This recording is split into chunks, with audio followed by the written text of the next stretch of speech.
both by hanging on right here and doing number 1 and number 2. I might add it's color coded so you really don't get it mixed up, which is nice. This is yellows for number 1. And also there's a selection of paper. People always ask about toilet paper. What do you do with toilet paper? What kind of toilet paper do you have? We have gloves just because sometimes it does get messy. We have some Russian wipes, which are a little bit coarse if you like the coarse type of toilet paper. We have some nice tissues, which are nice and soft if you like soft toilet paper. We have Huggies, just for any cleanup. You know, we were all babies once, and this sort of helps. And then if things get really out of control, we have disinfectant wipes, just to make sure we clean up here. Because, you know, just like the water I showed you, the number 1 stuff can sort of go all over the place if you don't aim correctly. And did I mention both of these have a little bit of suction, so they should keep things going in the right direction. But like I said, sometimes things get a little out of control if you are out of control yourself flying around. So we have lots of protective stuff. And of course, you do have your privacy. There's a little door, so other people know that you're in there.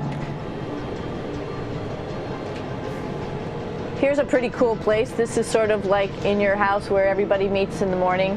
After you wash your face, brush your teeth, you want to find something for breakfast. And this is our kitchen. You might notice there's all sorts of foods here. It's like opening the refrigerator. You got all your different stuff that you want to have: drinks, meats, eggs, vegetables, cereals, bread, snacks. And that's a good place. That's where you find all the candy. Side dishes, and then some little power bars just in case. So we have all this type of food. Some of it is dehydrated, and so we have to hydrate it, fill it up with water. Some of it is already made, and then all we have to do is heat it up. So something like this, I'm pulling out barbecued beef brisket. Pretty yummy. Not only is this food made in the US, but we also have food here from Japan. We've got Russian food. As you can see, all these red containers are filled with food that's from Russia. And then we get some of our specialty stuff, some things that we like, some of our favorite stuff that your family can send up. In fact, I like fluffernutters, and so I got sent up some fluff so I could make my fluffernutter with peanut butter. So you have a lot of food up here. Hello, I'm Sunny Williams. I'm up here on the International Space Station.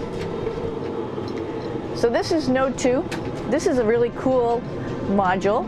Of course, most of these modules you'll see, they have 4 sides, and they're put together. That way we could sort of work on a flat plane, either a wall, a floor, another wall, or the ceiling. But, you know, again, all you have to do is turn yourself and your reference changes. The reason I'm bringing that up is because this is where 4 out of 6 of us sleep. And so people always ask about sleeping in space. Do you lie down? Are you in a bed? Not really, because it doesn't matter. You don't really have the sensation of lying down. You just sit in your sleeping bag. So here's one sleep station right here. I'm going in right now. You can follow me if you want. So I'm inside. It's sort of like a little phone booth, but it's pretty comfy. I've got a sleeping bag right here that we sleep in, so we don't have sort of like a little bit of a cover. We don't fly all over the place. But you know, you can sleep in any orientation. I have it feeling like I'm standing up right now, but like you saw, I'm on the floor. But it doesn't matter if I turn over and I sleep upside down. I don't have any sensation in my head that tells me that I'm upside down, so it really doesn't matter. The sleep station is also like a little office. We've got a computer in here. As you can see, we've got a couple little toys. I've got some books. I've got some clothes and other things that make it sort of like home. I'm coming out. And just for reference, that's one sleep station. This one's another, right here. There's one on the ceiling, if you want to call it, right here. And then there's a 4th on the other wall over here. So all of us sleep in a little bit of a circle. All right, come on back. There's more to show you.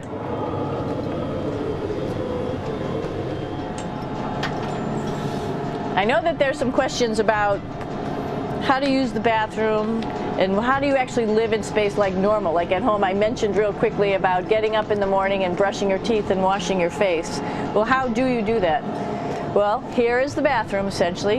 You get up in the morning and we have a little kit, and it has all the essential things that you need, like your toothbrush and toothpaste and brush. See how much better the brush makes my hair look?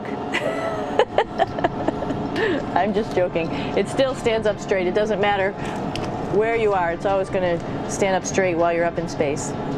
A lot of people ask about toothbrush and toothpaste. So, luckily enough, toothpaste, you can do it upside right this way, is sticky, and so it sticks to your toothbrush, no problem. Another cool thing is that water sticks to your toothbrush too. If you can see it, I'll have some water come out. The water is pretty neat up in space. It'll stick to your toothbrush and it will make a big bubble. And that's just by surface tension. And then you can drink it. So a lot of people ask about what do you do with the toothpaste after you brush your teeth.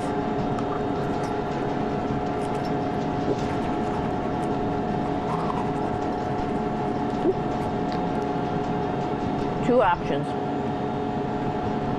Swallow it, and it's sort of like mouthwash, but it tastes a little gross. Or you can just spit it out in a paper towel, and then you don't have to worry about it. Swallowing thing I wouldn't recommend at home. I'm only up here for 4 months, so it's not that bad. One of the most pressing questions about living in space, of course, is the bathroom. So let's take a look at that little piece of work. Come on in.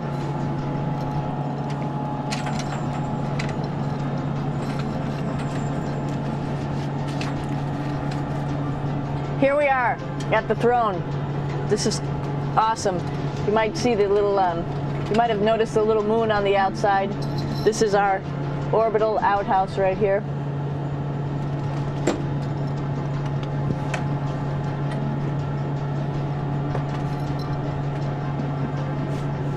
And of course, it serves for two functions. Number two, right here. I'll show you. But you see it's pretty small, so you have to have pretty good aim, and you be ready to make sure things get let go the right direction. And it smells a little bit, so I'm closing it up. And that's of course for number two. And this guy right here is for number one. So they're sort of two slightly separate functions, but you can do a little, essentially both, by hanging on right here and doing number one and number two. I might add it's color coded, so you really don't get it.